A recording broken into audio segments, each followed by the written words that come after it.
읽었던 성경 말씀 마태복음 13장 1절서부터 9절의 말씀을 통하여서 씨 뿌리는 비유라고 하는 제목으로 같이 은혜를 나누겠습니다. 본문의 말씀은 우리가 신앙생활을 하면서 많이 들었던 말씀이에요. 익숙한 말씀이에요. 그래서 제가 어떤 말씀을 전하기 전에 이미 마음의 결론을 내리신 분들이 많으실 거예요. 그래, 30배, 60배, 100배 열매 맺는 좋은 땅이 되자. 그건 좋은 땅이 되도록 내가 말씀 잘 듣고 예배 시간에 졸지 않고 또 그 말씀에 순종하며 살자라고 제가 말씀을 전하기 전에 이 말씀에 익숙한 분들은 이런 결론들을 이미 내리고 말씀을 듣고 계실런지도 모릅니다. 근데 그 결론과 그 적용이 틀렸다고 말할 수는 없어요. 본문의 말씀만 보면 그렇게 결론을 내리고 그런 적용을 할 수가 있다라고 하는 거죠.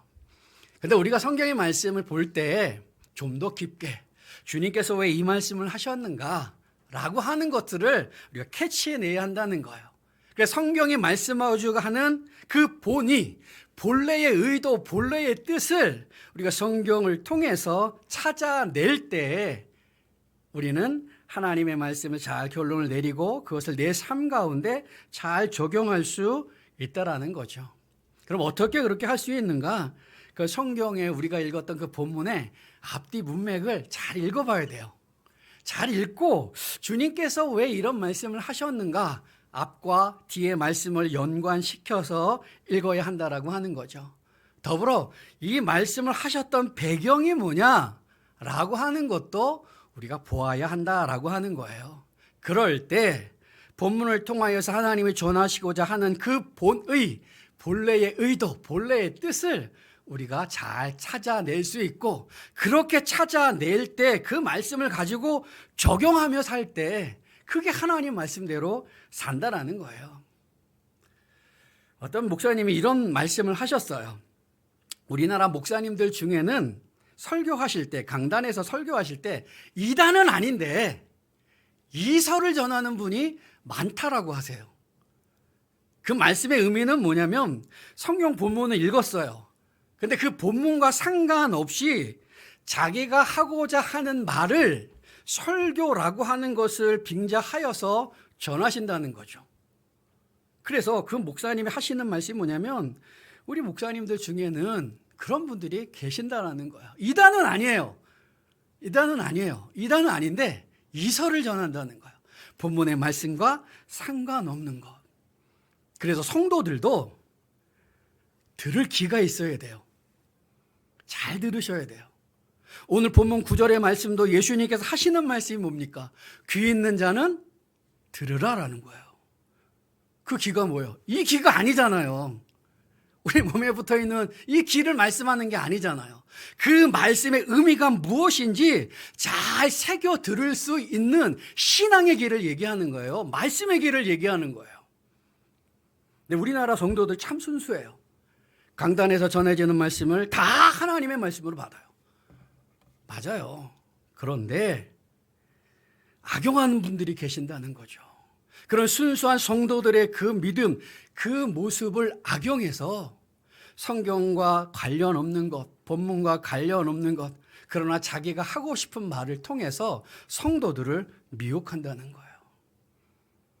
그래서 우리나라 성도들을 성경의 문외한으로 만들어버려요. 성경에 대해서 잘 알지 못하게 만들어요. 그게 다 누구 책임이냐? 그런 목사님들 때문에 그렇다는 거예요. 그래서 우리가 성경을 읽을 때 주님의 본래 의도하신 바가 뭐냐라는 것을 알기 위해서 천천히 잘 읽으시면서 앞에 뭐라고 말씀하셨는지, 이 본문 뒤에 뭐라고 말씀하시는지를 알고 본문을 보셔야 한다는 거죠. 아까 말씀드렸던 그래 내가 좋은 땅이 돼야지 30배, 60배, 100배를 맺는 좋은 땅이 돼야지 좋은 땅이 되도록 말씀을 잘 듣고 순종하고 열심히 살아야지 틀린 건 아니에요. 틀린 건 아닌데 우리가 좀 더 깊이 하나님의 본의 이 비유의 말씀의 뜻을 찾아 들어가야 한다는 거죠. 그러기 위해서 배경을 봐야 되는데 본문 1절과 2절 상반절에 그 배경의 모습들을 우리가 추론해 볼 수 있어요. 1절에 보니까 그날 예수께서 집에서 나가사 바닷가에 앉으심에 큰 무리가 그에게로 모여들거늘이라고 말씀합니다. 그날이라고 얘기해요. 모여든 무리에게 주님께서 여러 가지 비유의 말씀들을 해주신다라고 하는 거죠. 근데 이 배경을 알기 위해서는 12절 부분도 봐야 돼요. 12절 뒷부분을 보아야 되는데 12절 뒷부분을 통해서 이 비유의 말씀의 배경을 추정할 수 있다는 거죠. 추론해낼 수 있다는 거예요. 12절 뒷부분에서 뭘 말씀하시냐? 누군가의 집에서 예수님께서 무리들에게 말씀해 주십니다. 말씀을 전하십니다. 그때 예수님의 어머니와 동생들이 찾아온다는 거죠. 그래서 예수님의 어머니가 동생들이 왔다라고 하는 소식을 예수님께 전해 주셨는데 그 소식을 들은 예수님이 하시는 말씀이 뭐냐면 누가 내 어머니고 누가 내 동생들이냐라고 말씀합니다. 그러면서 누구든지 하늘에 계신 내 아버지의 뜻대로 하는 자가 내 형제요 자매요 어머니니라 라고 말씀합니다. 그 말씀하신 그날 그 집에서 나오셔서 바닷가에 가신 거예요. 근데 예수님이 그 바닷가에 계신 걸 알고 큰 무리가 모여든다는 거죠. 그 무리에게 여러 가지 비유의 말씀을 하시는데 그 비유의 말씀의 첫 번째가 오늘 본문의 씨 뿌리는 비유라고 하는 겁니다. 그래서 12장의 이 끝부분과 오늘 본문의 씨 뿌리는 비유 이 부분을 연결해 보면은 이렇습니다. 아버지의 뜻대로 하는 자가 내 형제요 자매요 어머니인데 그럼 누가 하나님 뜻대로 행할 수 있느냐라는 거예요. 하나님 뜻대로 행하는 자가 누구냐라고 하는 거죠. 그것을 이 씨 뿌리는 비유를 통하여서 들려주신다는 거예요. 내용은 우리가 잘 알고 있습니다. 씨 뿌리는 자가 나가서 씨를 뿌릴 때 뿌려온 씨가 어떤 것은 길가에, 어떤 것은 흙이 얇은 돌밭에, 어떤 것은 가시떨기 위에, 어떤 것은 좋은 땅에 떨어진다라는 거예요. 길가에 떨어진 씨는 새들이 와서 먹어버렸고 돌밭에 떨어진 씨는 싹이 나오나 흙이 깊지 않아서 뿌리를 내리지 못하고 해가 돋을 때 말라 죽고요. 가시떨기 위에 떨어진 씨는 가시가 자라 기운을 맞고 더 자라지 못해서 죽는다라고 하는 거죠. 좋은 땅에 떨어진 씨는 어떤 것은 100배, 어떤 것은 60배, 어떤 것은 30배의 결실을 맺는다라는 거예요. 이게 예수님이 말씀해 주신 오늘 본문의 비유의 말씀의 내용이라고 하는 거죠. 그 비유의 말씀을 들은 이후에 제자들이 묻습니다. 주님, 어찌하여 그들에게 비유로 말씀하셨습니까? 그래서 11절의 대답을 보십시오. 11절에 예수님의 대답이 천국의 비밀을 아는 것이 너희에게는 허락되었으나 그들에게는 아니 되었나니 라고 말씀합니다. 비유의 말씀을 하셨어요. 씨 뿌리는 비유에 대한 말씀을 하셨어요. 근데 왜 비유로 말씀하셨다고 11절에 얘기합니까? 너희에게는 허락되었지만 그들에게는 안 됐대요. 뭐가요? 천국의 비밀. 그럼 이 비유는 뭐에 대한 비유예요? 뭐에 대한 비유를 얘기하고 계시는 거예요? 천국에 대한 비유를 하고 계신다는 거예요. 이 천국에 대한 그 비유의 말씀을 본문에서 해준다는 거예요. 그래서 비밀이라고 하는 것, 천국의 비밀이라고 하는 것은 우리 성경에는 비밀로 되어 있는데 좀 다른 성경을 살펴보고 원문의 부분을 살펴보면 신비, 이 의미가 더 강해요. 비밀은 완전히 감춰져 있는 거잖아요. 그런데 원문의 의미는 좀 더 가까운 게 뭐냐면 신비 혹은 수수께끼, 물론 비밀의 뜻도 있어요. 이런 의미도 담겨져 있고요. 본문 이후에 말씀들이 다 뭐냐면 비유의 말씀이에요. 근데 그 비유의 말씀이 뭐냐면 천국에 대한 비유의 말씀이라는 거죠. 그렇다면 오늘 본문의 말씀도 뭐에 대한 비유예요? 천국에 대한 비유예요. 마태복음 13장 자체가 별명이 있어요. 뭐냐면 천국 비유의 장이라는 거예요. 13장은 다 천국에 대한 비유예요. 그 비유가 중에 오늘 우리가 읽었던 이 비유의 말씀, 씨 뿌리는 비유도 결국 뭐와 연관되어 있느냐? 천국의 이야기와 연관되어 있다라고 하는 거죠. 예수님을 따라가 보겠다고 예수님의 말씀을 들어보겠다고 나왔던 큰 무리가 있었습니다.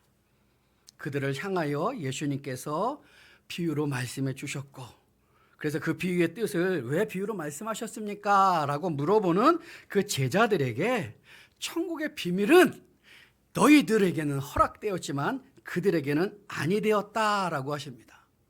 결국 그 얘기는 뭐냐면 예수님의 말씀을 듣겠다라고 나온 사람들, 예수님을 따라 보겠다라고 나온 사람들, 그 사람들이 다 예수님의 가족은 아니라는 거예요.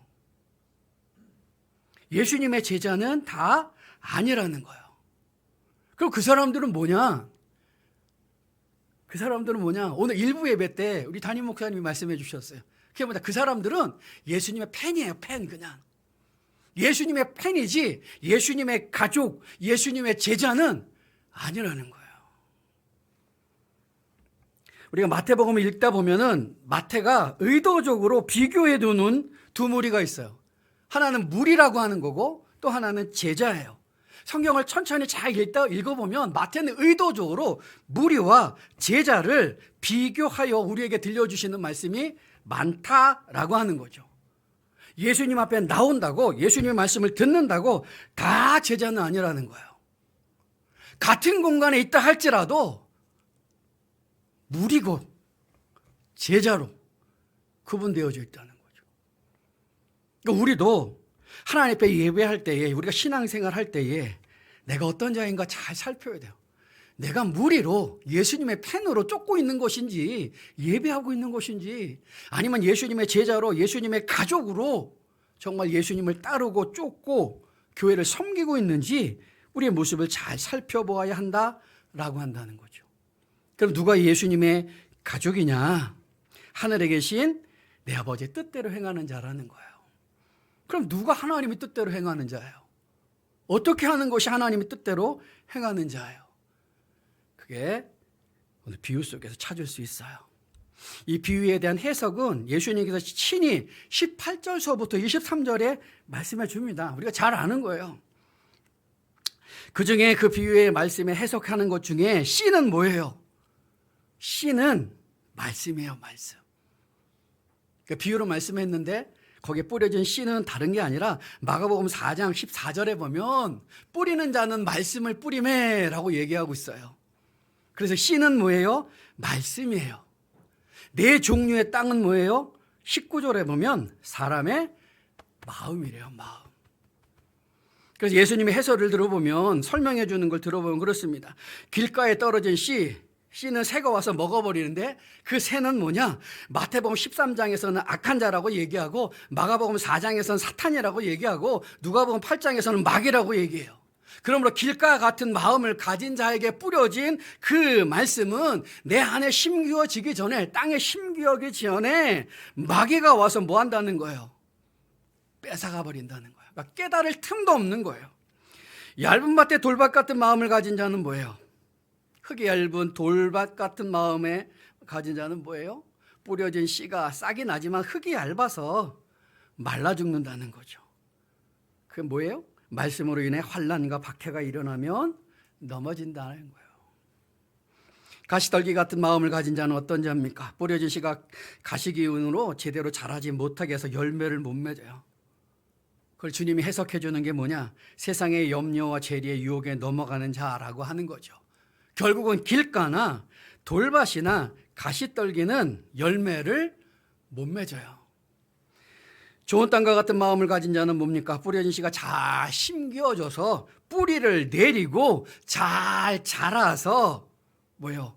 그 말씀을 듣고 깨달아서 30배, 60배, 100배의 열매를 맺는다라고 말씀해 준다는 거죠. 이게 주님의 해석이에요. 비유로 말씀하시고 이건 이런 의미야 라고 하면서 18절부터 23절에 이렇게 말씀해 주셨다는 거예요. 자, 이런 말씀에 비추어 볼 때 나는 어떤 밭과 같은 마음이에요? 우리는 어떤 같은 마음이에요? 돌밭이에요? 길가예요? 아니면은 가시떨기예요? 우리가 예배 시간에 말씀을 듣다가 졸면 길가 같은 마음이 되고, 말씀보다 세상 것을 더 좋아하면 가시떨기 같은 마음이 되고, 말씀 때문에 어려움과 힘듦을 당해서 낙심하면 돌밭 같은 마음이 되고, 말씀을 잘 듣고 깨닫고 그 말씀을 붙들고 순종하여서 열매를 맺으면 좋은 밭이 됩니까? 그렇게 돼요? 어떤 때는 길가, 어떤 때는 돌밭, 어느 때는 가시떨기, 어느 때는 좋은 땅. 우리 마음이 항상 그렇게 변해요? 내 상황과 환경과 여건에 따라서 이 마음의 밭이 수시로 바뀌어요? 물론 그럴 수 있어요. 그럴 수 있는데 좀 더 생각해 보자고요. 사람의 마음이 어떠냐라는 걸 좀 생각해 보자고요. 하나님 앞에서 모든 사람은 뭐예요? 죄인이죠. 타락한 존재예요. 타락한 사람의 마음, 타락한 죄인의 마음은 성경에서 어떻다고 얘기합니까? 창세기 6장 5절에 보면 마음으로 생각하던 모든 계획이 항상 악하다. 로마서 1장 28절에는 마음에 하나님 두기를 싫어한다. 마가복음 7장 21절에는 사람의 마음에서 나오는 것은 악하다. 전도서 9장 3절에는 인생의 마음이 악이 가득하여 평생에 미친 마음을 품다가 죽는다라고 얘기해요. 뭐가요? 타락한 사람의 마음이, 죄인의 마음이 그렇다는 거예요. 그래서 예레미야 17장 9절에 뭐라고 얘기하느냐? 만물보다 거짓되고 심히 부패한 것은 마음이다 라고 얘기하고요. 우리가 잘 아는 로마서 3장 10절서부터 12절의 말씀을 보면 기록된 바 의인은 없나니 하나도 없으며 깨닫는 자도 없고 하나님을 찾는 자도 없고 다 치우쳐 한 가지로 무익하게 되고 선을 행하는 자가 하나도 없도다 라고 말씀하고 있다는 거예요. 성경이 말씀하는 타락한 사람의 마음, 죄인의 마음이 이렇다라고 하는 거죠. 여기서 알 수 있는 분명한 사실 하나는 뭐냐면 타락한 사람의 마음은 결코 좋은 땅이 될 수 없다는 거예요. 사람이 타락한 이후에 땅의 모습을 창세기 3장 18절에 뭐라고 표현하느냐? 가시덤불과 엉겅퀴를 낸다라고 그래요. 그 가시덤불과 엉겅퀴를 낸다라고 하는 것은 땅만 그런 게 아니라 뭐예요? 사람도 그렇다라는 거예요. 사람도 그의 모습 속에는 열매를 맺는 것이 뭐냐? 없어요. 왜? 가시덤불과 엉겅퀴 같기 때문에 그렇다라고 하는 거죠. 그래서 창세기 3장 18절에 가시덤불과 엉겅퀴 같다라고 하는 이 말씀은 타락한 사람의 모습을 반영해 주고 있는 거예요. 땅만 그런 게 아니라 하나님 앞에 타락한 사람도 그렇다라고 하는 거예요. 그래서 타락한 사람의 마음은 무엇을 어떻게 한다고 해서 좋은 땅이 되고 그래서 30배, 60배, 100배의 결실을 맺을 수가 없다는 거예요. 아무리 좋은 거 보고 아무리 좋은 생각을 하고 아무리 좋은 일을 한다 할지라도 타락한 사람의 마음을 깨끗하게 할 수는 없다는 거예요. 나아가 하나님이 원하시는 열매는 결코 맺을 수 없다는 거죠. 사람 보기에는 좋은 땅일 수 있어요. 그런데 그게 열매를 맺지 못하는 땅이라고 한다면 좋은 땅이에요, 나쁜 땅이에요? 나쁜 땅이죠. 사람 보기에는 거칠어 보여요. 투박해 보여요. 그런데 그 땅에서 자라고 열매를 맺으면 그 땅은 좋은 땅이에요, 나쁜 땅이에요? 좋은 땅이에요. 그런데 타락한 사람의 마음은 결코 무엇을 어떻게 한다고 해서 좋은 거 보고 좋은 생각을 하고 좋은 일을 한다고 해서 그 마음이 깨끗해질 수가 없다는 거죠. 하나님이 원하시는 열매를 맺을 수가 없다는 거예요. 그러면 누가 결실하는 좋은 땅과 같은 마음이 될 수 있을까? 10절서부터 17절에 보면 이렇게 주님이 말씀해요. 제자들이 예수께 나와 이르되 어찌하여 그들에게 비유로 말씀하시나이까? 대답하여 이르시되 천국의 비밀을 아는 것이 너희에게는 허락되었으나 그들에게는 아니 되었나니 물 있는 자는 받아 넉넉하게 되되 없는 자는 그 있는 것도 빼앗기리라. 잘 들어보세요. 그러므로 내가 그들에게 비유로 말하는 것은 그들이 보아도 보지 못하고 들어도 듣지 못하며 깨닫지 못함이니라. 이사야의 예언이 그들에게 이루어졌나니 일러스되 너희가 듣기는 들어도 깨닫지 못할 것이요 보기는 보아도 알지 못하리라.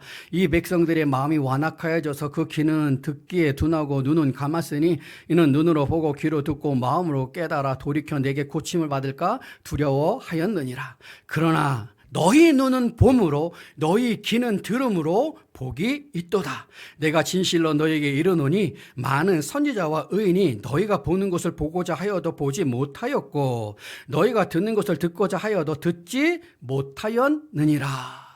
주님이 이 비유의 의도가 천국의 비밀을 알지 못하게 하신다는 거예요. 누구에게 알지 못하게 한다는 거예요? 그들이라는 거예요. 예수를 따라보겠다라고 왔던 사람들, 예수님 말씀을 들어보겠다라고 했던 사람들, 그래서 바닷가에 온 그 큰 무리들이요. 말씀을 듣는 걸 좋아해요. 아, 그런 말씀이구나. 착하게 살아야지, 선하게 살아야지 합니다. 그러나 하나님 원하시는 열매는 맺지 못한다는 거. 예수님의 패는 될 수 있는데 가족은 아니라는 거예요.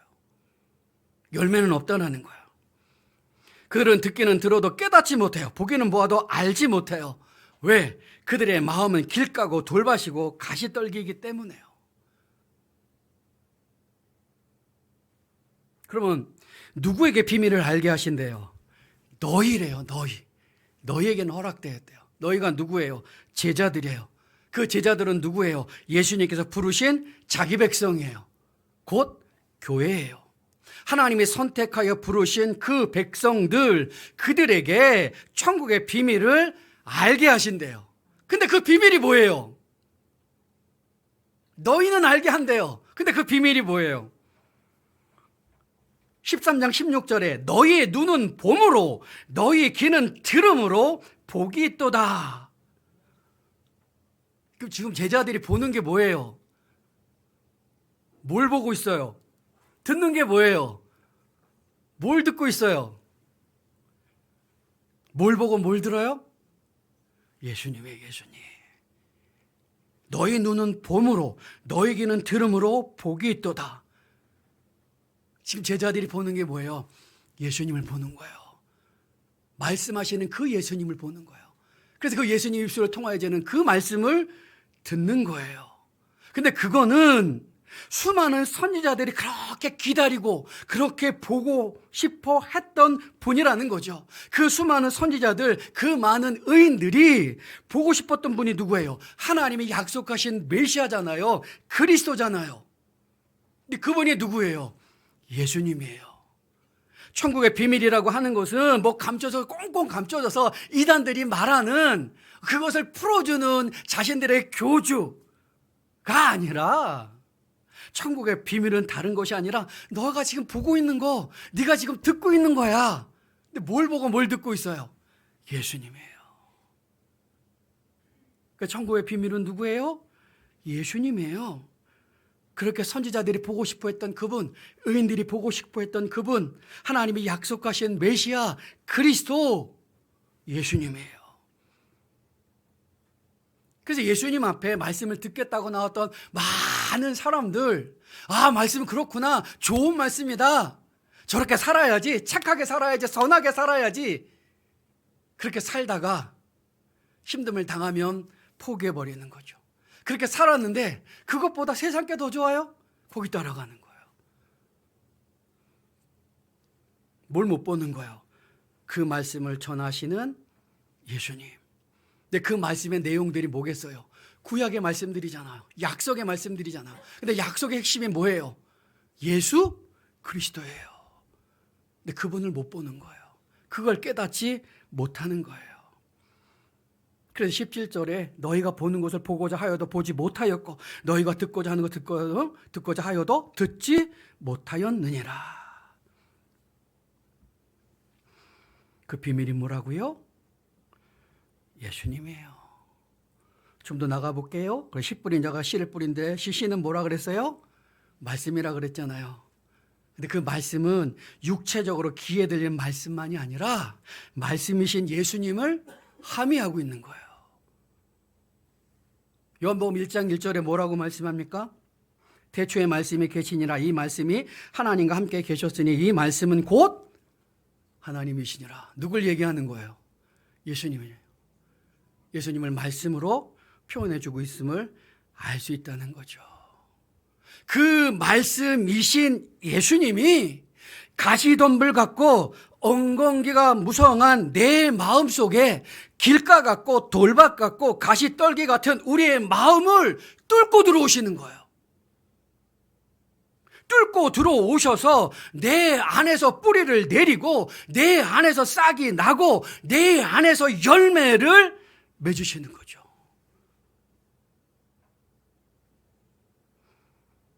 그래서 이 마음, 길가 같고 가시덤불 같고 돌밭 같은 이 마음이 뭘로 바뀌는 거예요?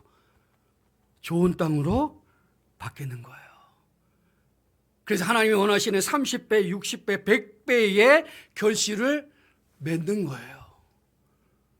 어떤 못된 목사님들은 이 말씀을 악용해요. 그래서 여러분들이 하나님 앞에 하나를 심으면 하나님은 당신들에게 30배, 60배, 100배로 갚아주실 것입니다. 당신들이 하나님 앞에 100만 원을 헌금하면 하나님은 여러분들한테 300만 원, 3천만 원, 3억을 갚아주실 겁니다. 그래서 성도들의 주머니를 털죠. 그래서 들을 기가 있어야 돼요. 30배, 60배, 100배의 열매를 맺는 그 모습은 뭐냐면 물론 수치상의 결실일 수도 있어요. 30배, 60배, 100배 수치상의 결실일도 있지만은 유대의 개념 속에 30배, 6배 개념은 뭐냐면 큰 풍성함을 얘기하는 거예요. 크나큰 풍성함을 얘기하는 거예요. 그렇다면 말씀이신 예수님이 길가 같고 돌밭 같고 가시떨기 같은 우리의 마음을 뚫고 들어오셔서 나를 좋은 땅으로 뒤집어 놓으셔서 그 안에 뿌리를 내리시고 싹이 났고 그 다음에 열매를 맺으신다는 거죠. 그 열매가 뭐예요? 무슨 열매를 맺으세요? 내가 예수님으로부터 얻게 되는 가장 큰 열매, 가장 큰 결실이 뭐예요? 그게 뭐예요?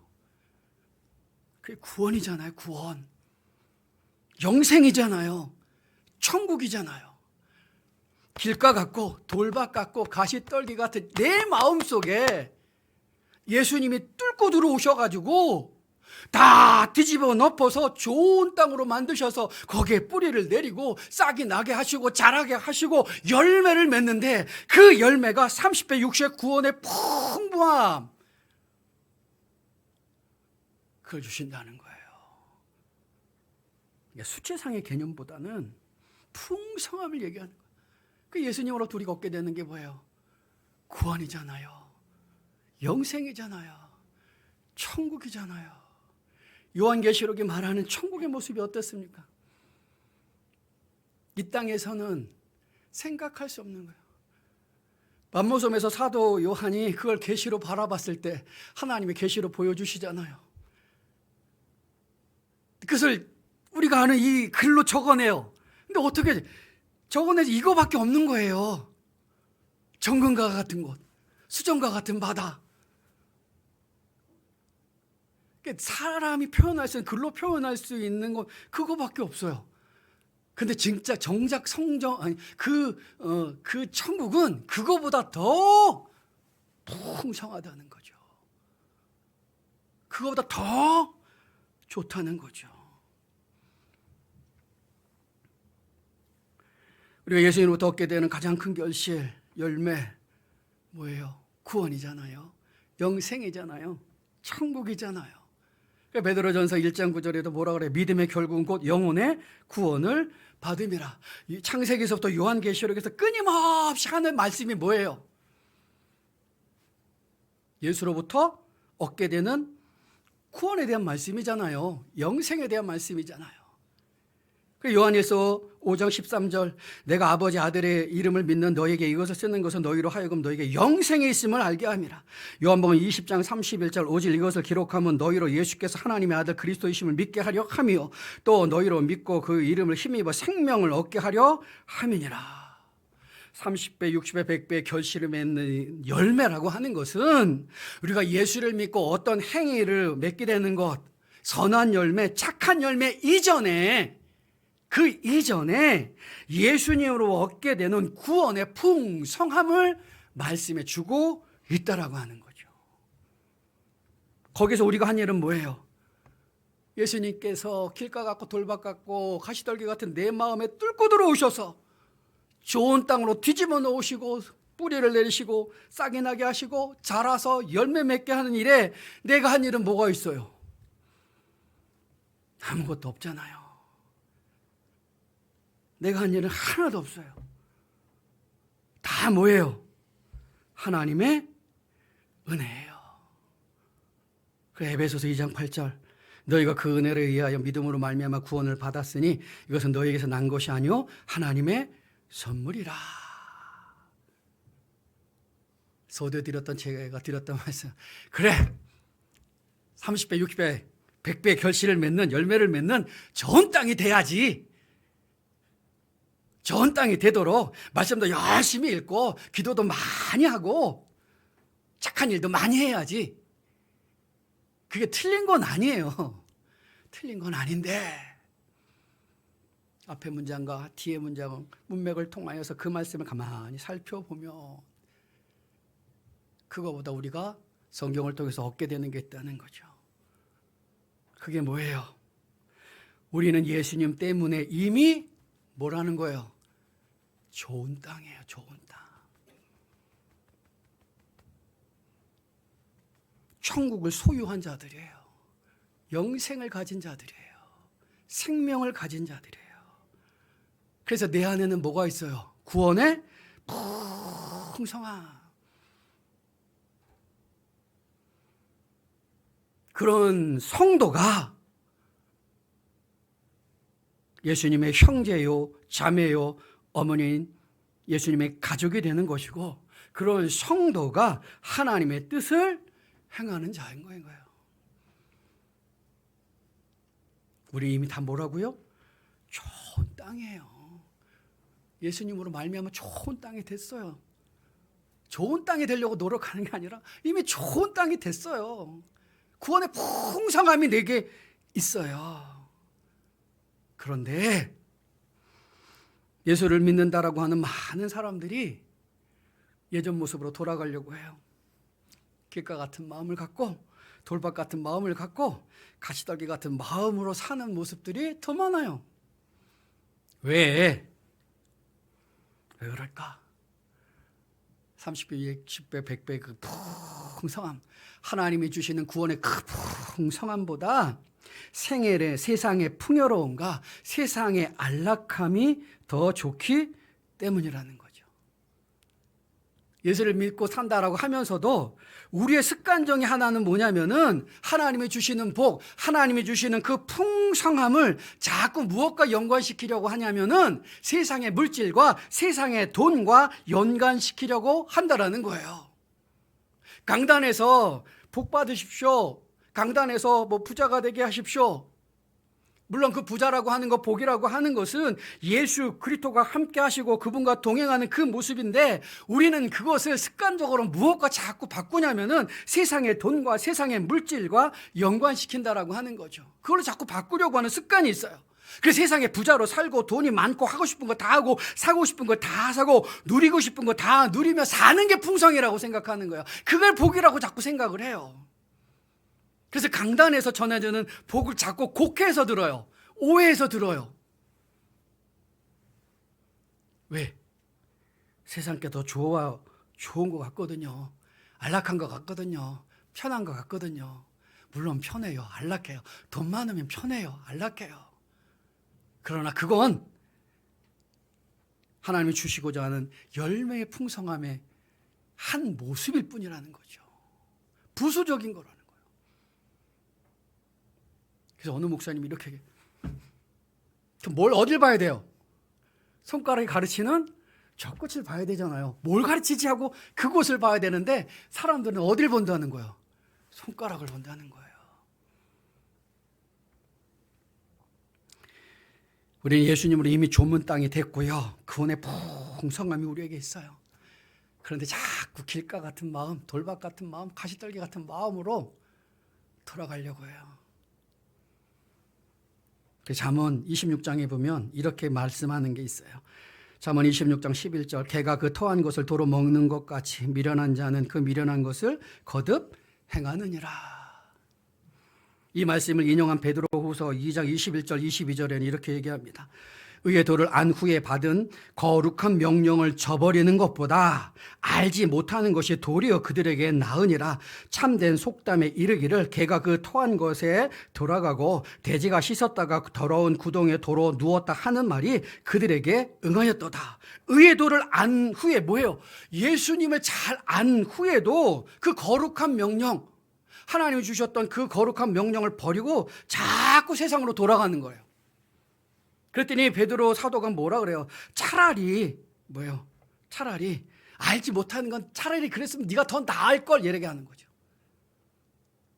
그래서 개가 토한 걸 도로 먹고 돼지를 기껏 씻겨놨더니 더러운 곳에 들어간다는 거예요.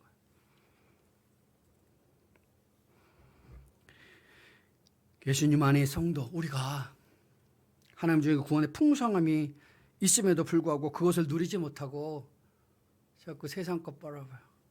그게 더 좋은 것 같아요. 그거 사모하고 그거 사랑하고 그거 추구해요. 그건 개가 토한 걸 도로 먹는 것, 돼지가 도로 구덩이에 눕는 것과 같다라고 얘기해요. 사도 바울은 더 무서운 말씀을 합니다. 고린도전서 15장 19절에 뭐라고 얘기하느냐? 만일 그리스도 안에서 우리가 바라는 것이 다만 이 세상의 삶뿐이면 모든 사람 가운데 우리가 더욱 불쌍한 자일이라. 예수를 믿는다 라고 하면서도 이 세상의 것들만 바라보면 가장 불쌍한 사람이래요.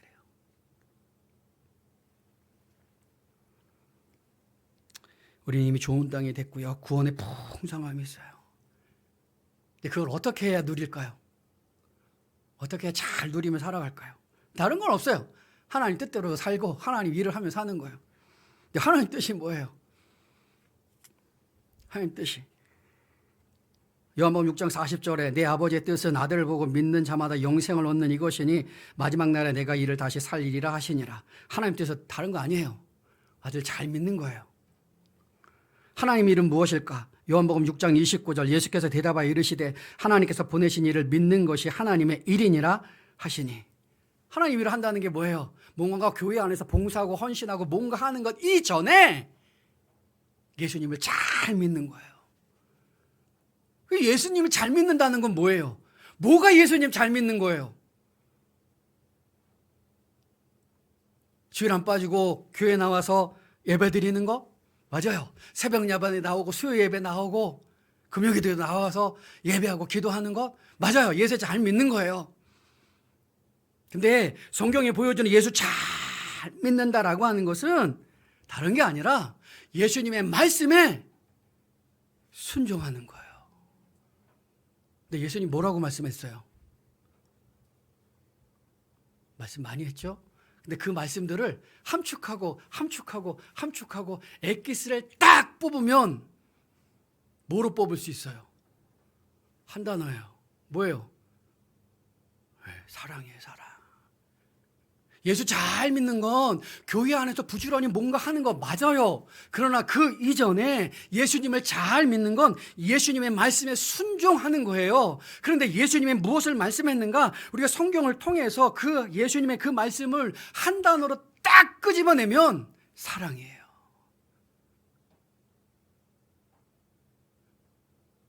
하나님을 사랑하고 이웃을 사랑하고 형제를 사랑하는 거예요. 그 사랑하는 삶의 모습이 예수 잘 믿는 거예요. 그 사랑하는 모습을 가진 분이 교회 안에서 불평하지 않고 불만 갖지 않고 헌신하고 충성하고 봉사하고 전도하고 선교하고 하는 거죠.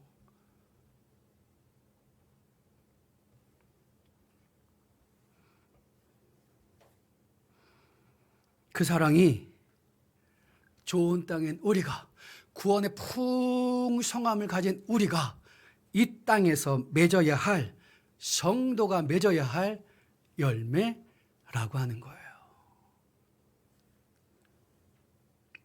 사랑하는 성도 여러분, 우리는 이미 좋은 땅이에요. 뭐 좋은 땅에 되려고 막 발버둥 치고 그렇게 하지 않으셔도 돼요. 이미 예수가 내 안에 들어오셔서 나를 다 뒤집어 놓으시고 내 안에서 뿌리를 내리시고 싹이 나고 자라서 열매를 맺어 놓으셨잖아요. 난 이미 좋은 땅이에요. 구원의 풍성함이 내게 있어요. 그럼 우리 이 땅을 살아가는 동안에 세상 것 때문에 너무 좌지우지하지 마세요. 흔들리지 마세요.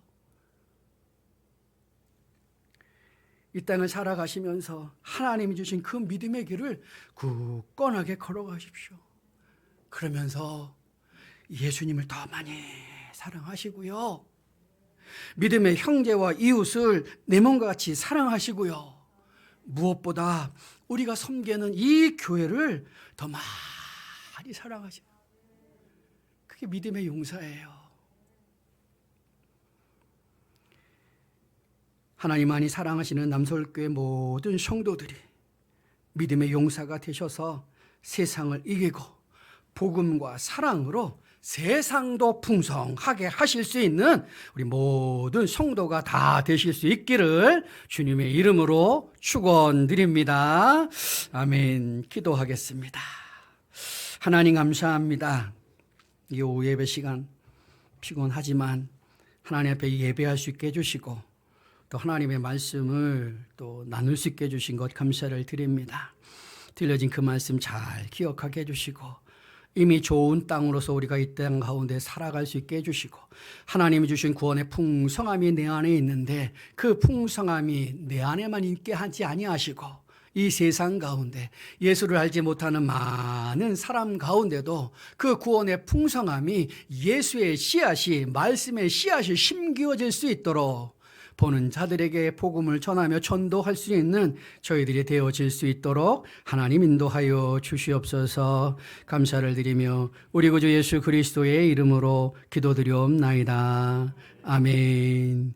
여호와는 내게 복을 주시고 너를 지키시기를 원하며 여호와는 그 얼굴로 내게 비치사 은혜 베푸시기를 원하며 여호와는 그 얼굴을 내게로 향하여 드사 평강 주시기를 원하노라. 아멘. 이제는 우리 주 예수 그리스도의 은혜와 하나님 아버지의 극진하신 사랑과 우리 성령님의 감화감동 충만 인도 역사하심이 주일 오후 예배를 드리며 우리 안에 오신 예수님으로 좋은 땅이 된 성도로서 하나님이 주시는 30배, 60배, 100배의 구원의 풍성함을 누리며 하나님의 뜻이요 하나님의 일인 예수님을 잘 믿고 이 세상을 복음과 사랑으로 더 풍성하게 하기를 결심하는 모든 성도의 머리 위에 그 가정과 자녀들과 하는 일 위에 그리고 하나님이 사랑하시는 남서울 우리 교회와 이 나라와 이 민족과 이 세계 위에 이제로부터 영원까지 함께 있을지어다. 아멘.